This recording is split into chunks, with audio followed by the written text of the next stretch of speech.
Hello hi friends, welcome to my channel. ఈరోజు ఓంకారం కార్యక్రమంలో గురుజీ గారు తెలియజేసిన విషయాలన్నింటినీ వీడియోలో చెప్తాను. అయితే ఈరోజు 14th October 2025. ఈరోజు దక్షిణాయనం శరత్ ఋతువు ఆశ్వీజ మాస కృష్ణపక్షం. ఈరోజు మంగళవారం, అష్టమి, పునర్వసు నక్షత్రం.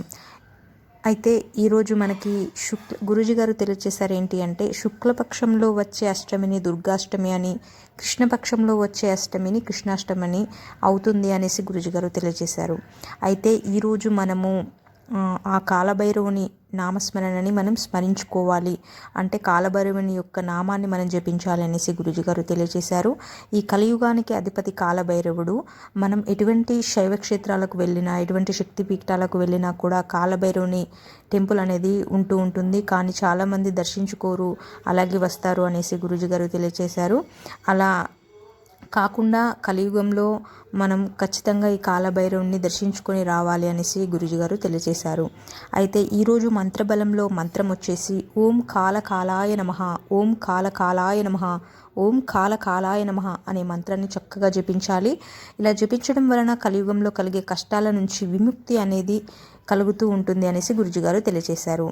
ఇక ఈరోజు బలం వచ్చేసి అశ్విని మఖ మూల నక్షత్రం వారికి నైదవ తార అండి. భరణి పూర్వ పుబ్బ నక్షత్రం వారికి సాధక తార. కృత్తిక ఉత్తరాషాఢ నక్షత్రం వారికి ప్రత్యక్ తార. రోహిణి హస్త శ్రవణ నక్షత్రం వారికి క్షేమతార. మృగశిర ధనిష్ట చిత్త నక్షత్రం వారికి విపత్తార. ఆరుద్ర స్వాతి శతభిష నక్షత్రం వారికి సంపత్తార.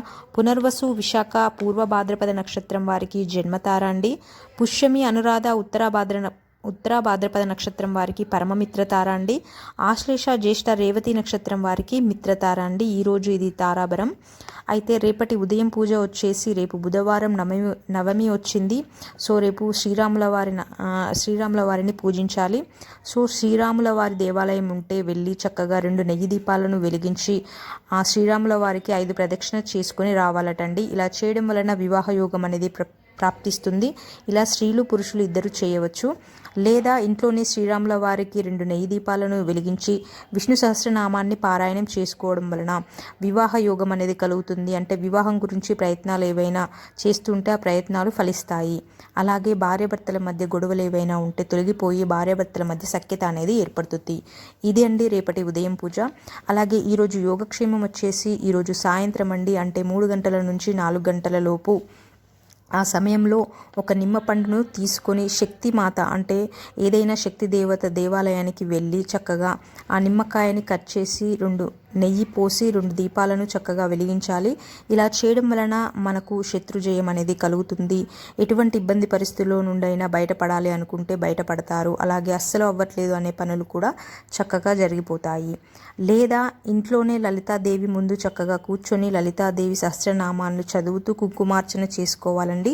ఇలా చేయడం వల్ల కూడా అంటే ఎటువంటి పనులు జరగట్లేదు, అందులో విజయం కలగట్లేదు అనుకుంటే అటువంటి పనుల్లో విజయం అనేది ప్రాప్తిస్తుంది. ఆ పనులు కూడా చక్కగా జరుగుతాయనేసి గురుజీ గారు తెలియజేశారు. చాలా చక్కటి యోగక్షేమం అండి. అందరూ ట్రై చేయండి. అలాగే వీడియోని ప్లీజ్ లైక్ చేయండి. అలాగే సబ్స్క్రైబ్ చేసుకుని వాళ్ళు సబ్స్క్రైబ్ చేసుకోండి. Thank you.